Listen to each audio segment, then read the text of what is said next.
everyone, welcome back to my YouTube channel. This video is about document preparation guide for working in Japan. In case you do not know, I moved to Japan. Actually, I'm recording this video in Japan, and this guide is based on my own experience moving from Indonesia to Japan. In this video, we are going to discuss about 4 things, which is passport creation, COE creation, visa applications, and fast-track procedures. In the first section, we are going to discuss about how to make an Indonesia passport. At the time, we need to create passport for my son, and the rest of us is actually already have passport. And to make a passport in Indonesia, we need to download an application called M-Passport, and then do the registration and login. Apply for new passport creations. Choose the passport type, regular or the e-passport. There is the third option, but I didn't remember. And then choose the nearest immigration office available, and then select the available time. So basically you need to book for an appointment, and then you pay the fee online in the applications. At the scheduled time, you come to the immigration office.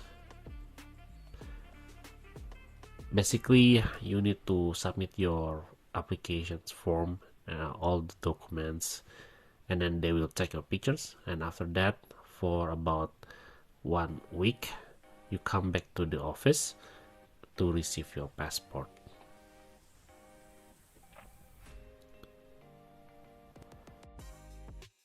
Tips about the passport creation.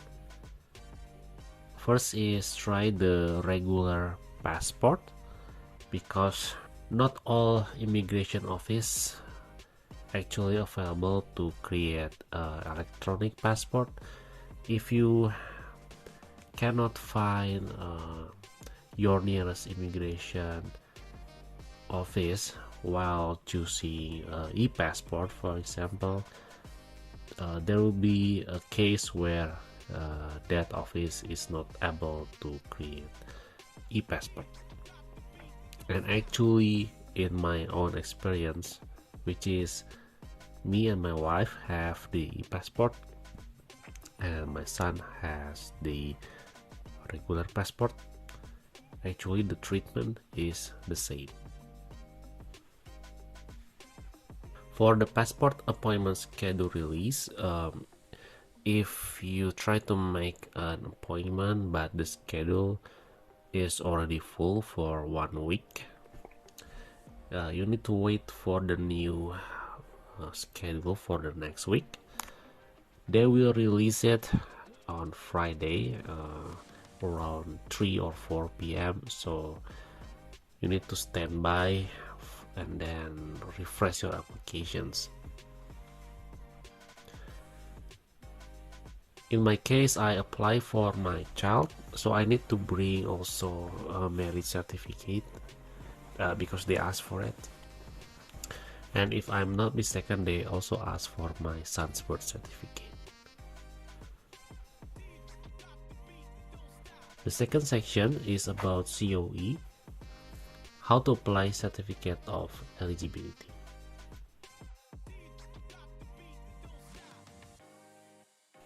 What is COE? COE stands for Certificate of Eligibility. It is an official document issued by the Immigration Bureau in Japan. It is a prerequisite which proves your admissibility and is required for visa creation. So this is not visa, but you have to have it before you can apply for visa. Before you apply for COE, you need to choose what kind of working visa you want to apply, because in Japan there is maybe 3 or 4 different kind of working visa. In my case, I apply for Kodo Senmon Soku visa, or in English is translated as highly skilled professional visa, which is a visa that is introduced to draw talent into the country. So to get this visa, you have to collect minimum 70 points, which is the score of the point is based on numerous factors, such as your academic background, your age range, your professional career, your annual salary in Japan, and other criteria. So if you get minimum 70, then you can have this visa. Why I apply for this visa? The main reason is because with this visa I'm able to bring my wife's mother. If you plan to bring your parents or your mothers-in-law or your parents-in-law, this is the only visa that able to bring them. If you apply for regular working visa, you only able to bring your direct dependents, which mean your spouse and your children. With this visa, you can stay in Japan for 5 years.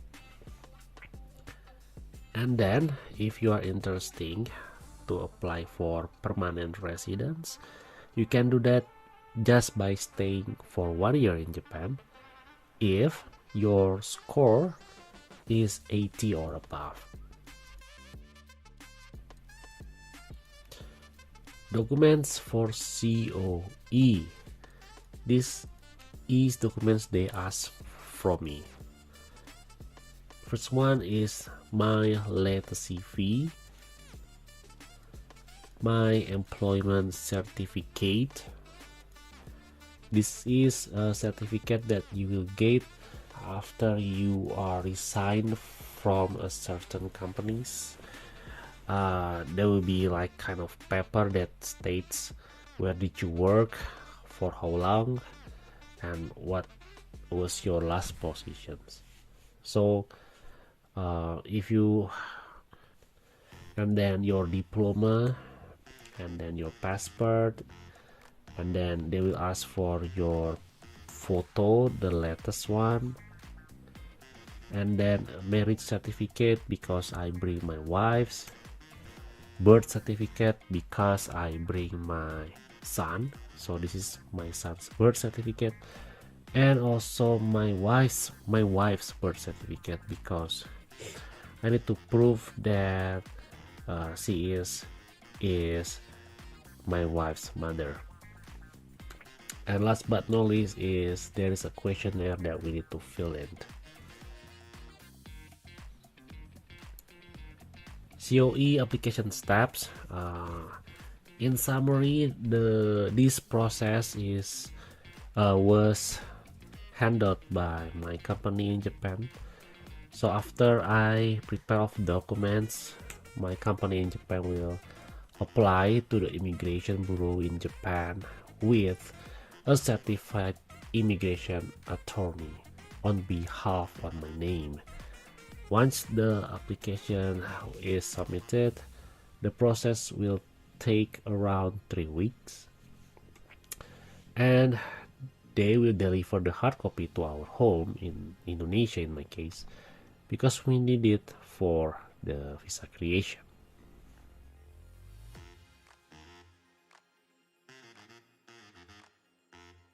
In the third session, we are going to discuss how to apply for visa in Indonesia. In Indonesia, if you want to apply for visa, Japan visa, you do not go to the Japan embassy, but you go to this place, VFS Global Visa Application Center in Jakarta.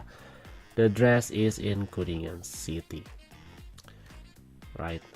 So visit the web, and then you do some registration there, which is I'm going to show you how to do that.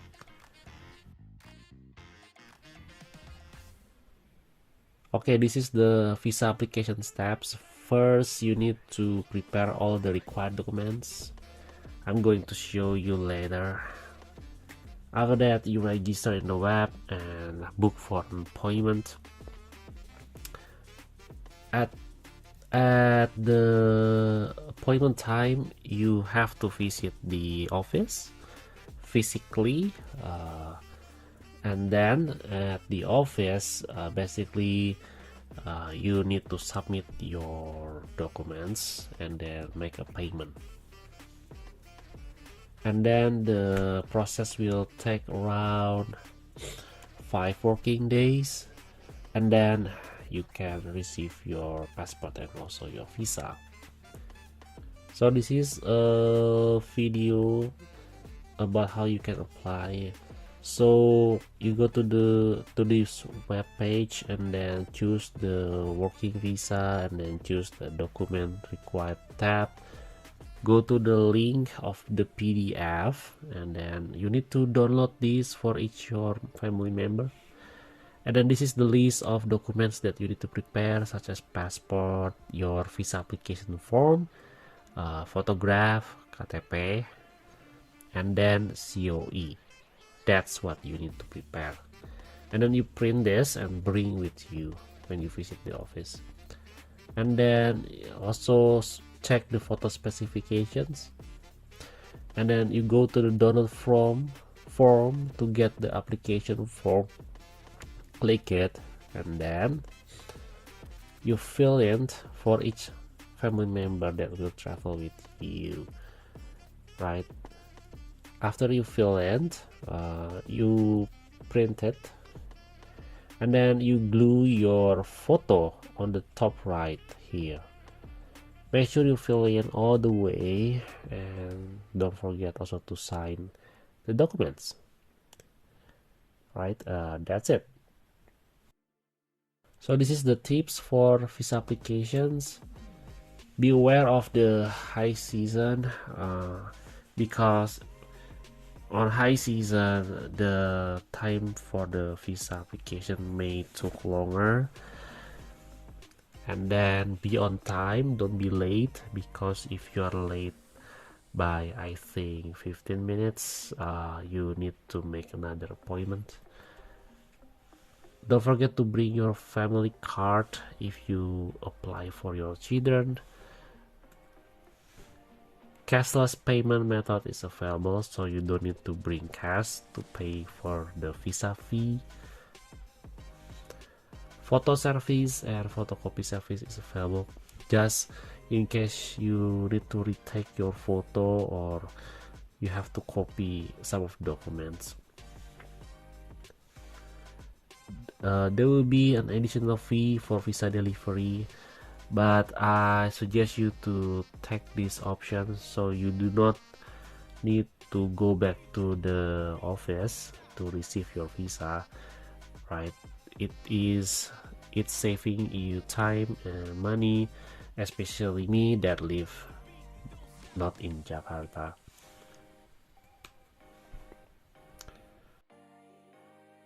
On the last section, we are going to discuss about fast track.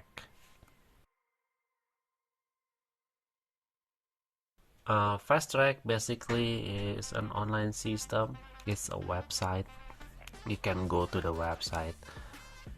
They handle quarantine procedures, handle immigration procedures, and handle custom procedures.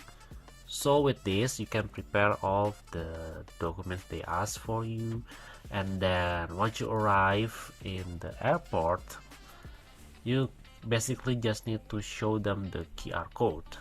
So the process will take a lot of faster if you do this beforehand.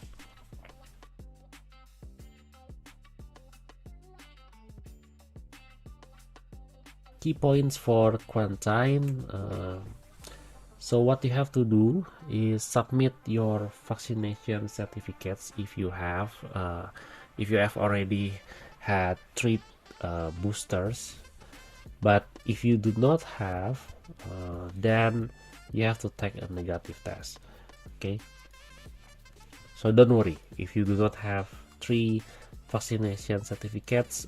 You can still enter Japan by providing the negative test results within 70 hours before your departure time. But please be aware that they have lists of accepted vaccines. Please check that on the link.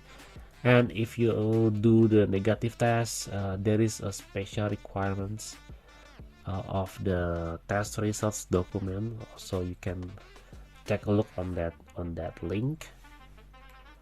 If you bring your children and your children is not didn't have the vaccine yet, so they do not need to take a vaccine and they do not need to do the test as long as they travel with their parents and their parents has either the valid 3 vaccination certificates or the negative test results. So when you arrive in the airport, they will ask you to connect to the airport Wi-Fi, log into the Japan web, and then show them the validation results, because for this they do not accept QR code as a screenshot. Now let's take a look about key points for immigrations. In immigration steps, once you arrive, we arrive in Narita Airport.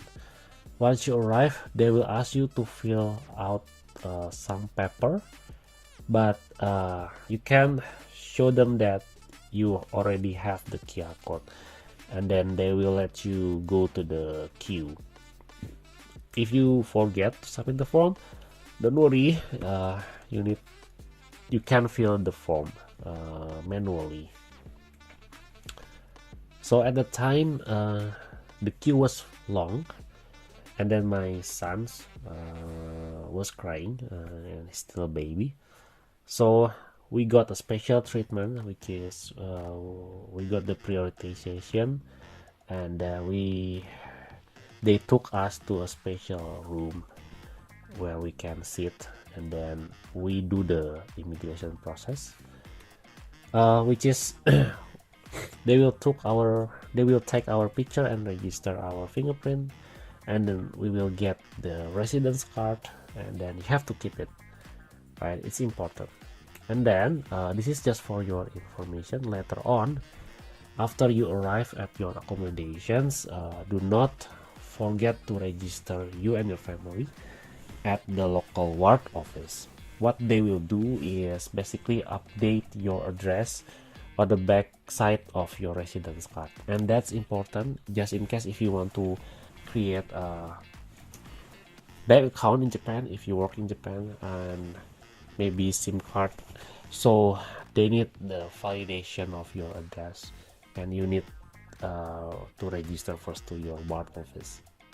Okay, key point for customs. Basically the same process like immigration. So if you have the QR code, you do not need to fill in the form.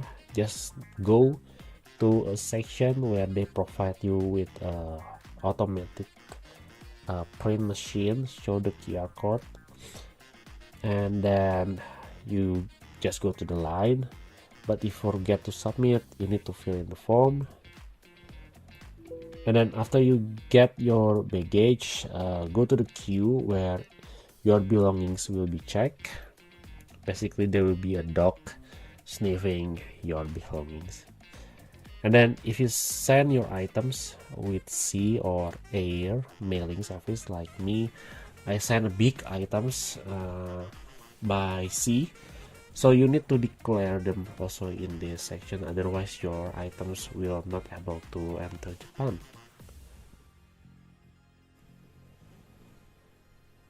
So basically at this point, you already able to enter Japan. So this is the resources about highly skilled visa information, VFS, and Visit Japan web. Thank you for watching this video. I'm sorry if I'm not making any new video recently because yeah, I'm busy with this moving in and settling in. I hope I can make I can come back with the regular schedule with the video creations, maybe next month or next 2 months, yeah. But if you have any question, please feel free to ask me in the YouTube comment sections. Until the next video, keep learning, stay healthy, and bye bye.